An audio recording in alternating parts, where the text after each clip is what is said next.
Good morning, everybody. Welcome back to Broyans Farm.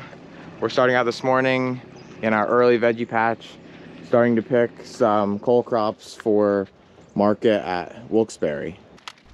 So we're starting off with collard greens. The stem of a collard green can tend to be kind of woody or just really hard, so we need a bigger knife to cut through it.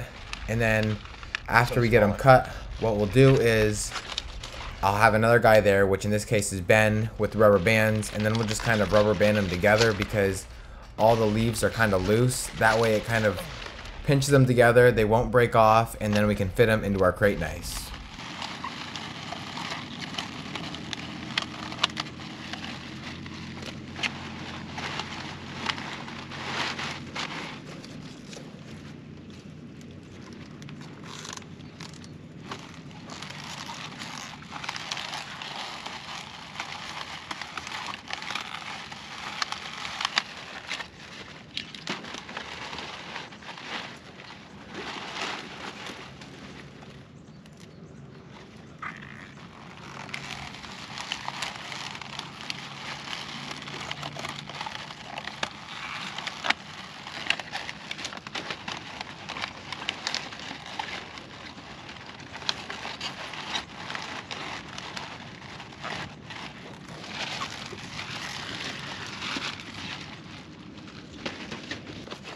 Stand for Ben. What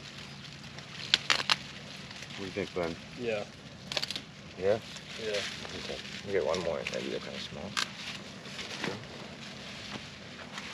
Let's see, get some video. What do you use this stuff? What do you use this stuff on? Kale? Yeah, I've never. You can make like kale chips, like you dry them out and put a little bit of salt on them.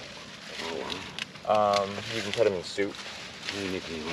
My mom makes it with soup. I love it with It's soup. really good. Because it's like crunchy leaves. Or you can just make it, like instead of using lettuce, you can use kale.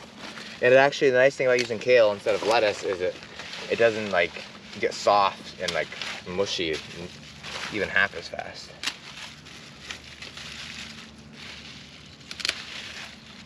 These look like Christmas trees in the Bahamas. Standing up kale. How's that? Beautiful.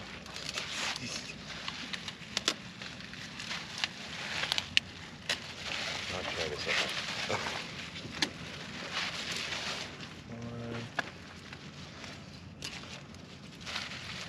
Yeah. Now, basically, when you're cutting these, what are you exactly looking for as far as the leaves? Just I Real usually puffy and full. Yeah, I usually take the bottom leaves Okay. when I'm cutting them because that's usually the biggest ones, and then I'll leave the top, I don't know, like I'll leave a circle obviously of leaves, the top like 8 or 10. That way, you know, that now will regrow. And we'll have more. Oh, it is hot already. Hey, they said today's supposed to be hot. It's 95. And then some.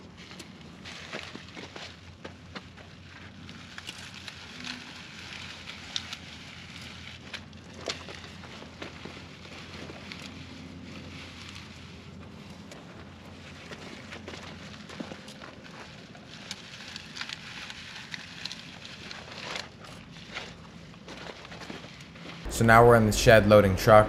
Dad and Ben just pulled the carts out of the cooler. I'm on the truck loading. And what we're basically doing is kind of just discussing how much of different produce to put on because today is supposed to be really hot and we don't want to take any more than we need to or than we think we're going to sell, just because if we're not going to sell it, there's no point in letting it sit out in that heat and then the vegetable gets soft and then we just need to sell it for cheaper later on. So we always like to take a little bit extra, but not too much. So that way we have just a ridiculous amount. You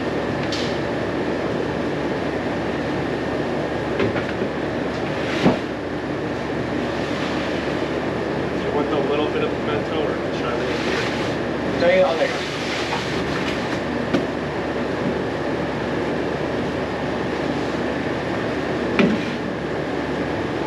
What is all this stuff? Pickles? Pickles? Pickles? I think it's mostly pickles. Pickles? So that was a fresh pickle.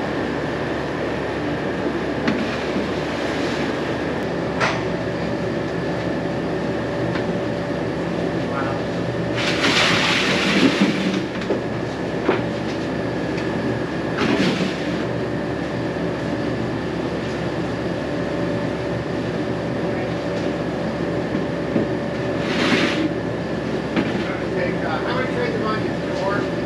Yeah, I'll try.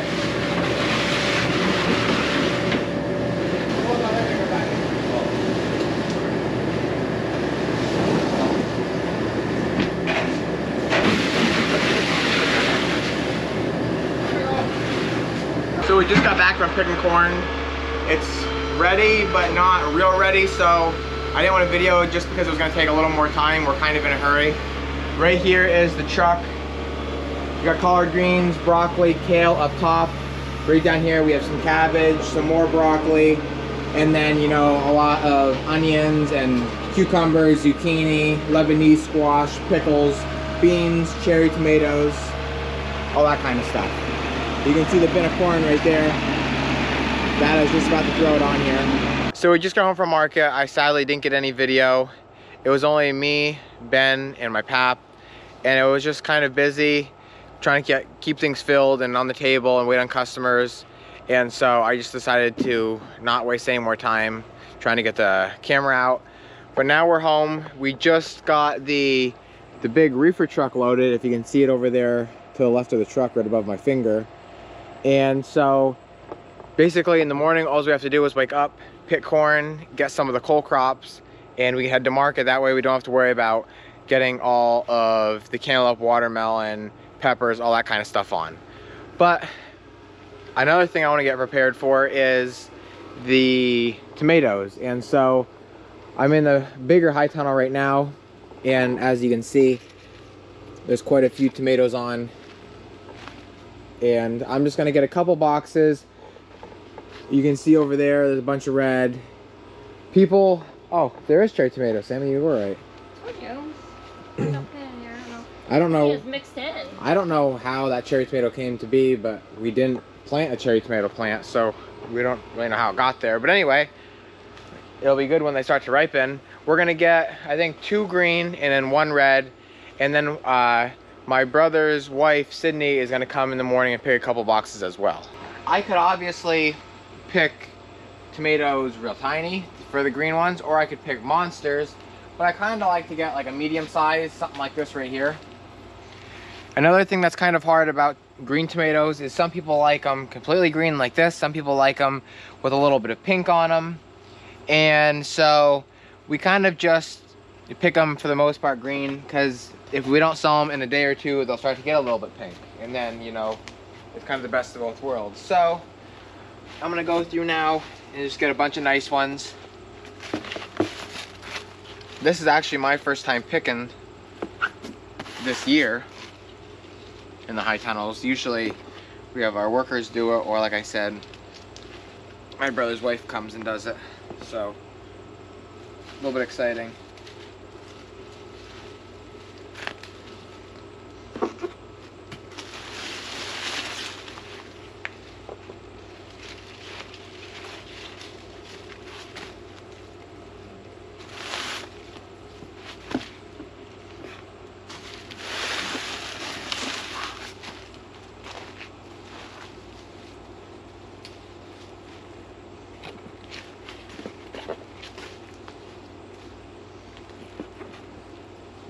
With the green tomatoes, sometimes the stems pop off, but we don't worry about it as much because they're so much harder that even when they're sitting on top of each other, poking a hole in the next tomato underneath it really is not an issue.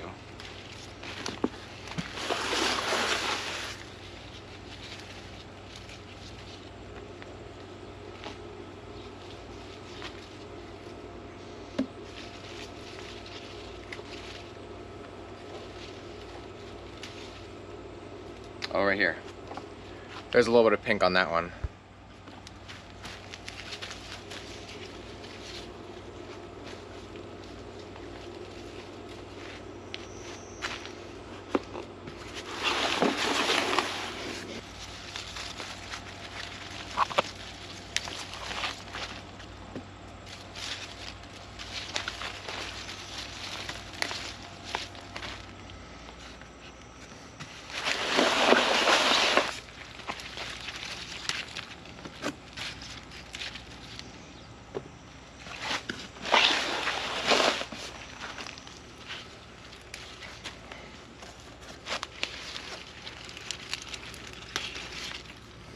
Now on to the red.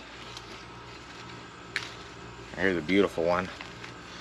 If I was gonna pick a tomato, this would be the one I would pick. Not huge, not small, but now I need to make sure I get those stems off of them.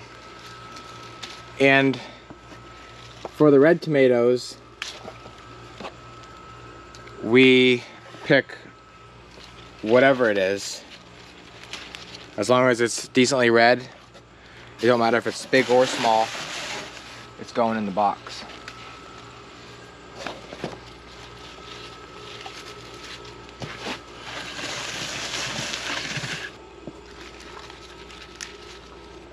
If you pull them off right, you don't get, sometimes we can pop those stems right off, but other times you can't help it.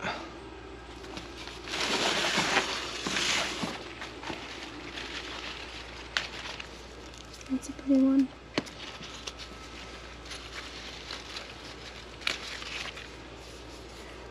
Something like that, we let that ripen a day. Either if we leave it in the box or the customer takes it home in a day or two, that'll be deep blood red and ready for slicing.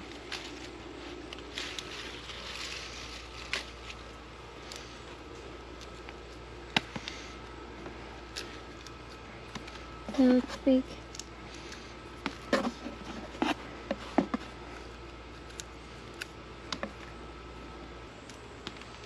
And then it makes your hands kind of green. You really gotta scrub them when you're done picking, or else what'll happen is you'll get cracks right here, right where your finger creases. You'll get cracks in there, and then in some cases, which I've had, they'll actually bleed and it'll burn like fire.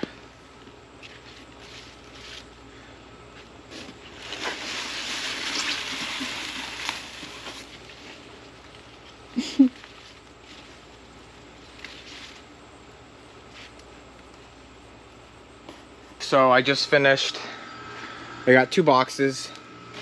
Sydney will probably, hopefully get, I would think about 2 more greens tomorrow and about 8 to 10 more red. But we'll see. It's nice if she can pick them a little bit pinker and then get a couple more. That way we can just let them sit in our shed and ripen. But for tonight, that's all I'm gonna do, because it's about 7 o'clock and I'm gonna go home and eat. So with that being said, as always, thank you guys for watching, and always remember, it ain't much, but it's honest work.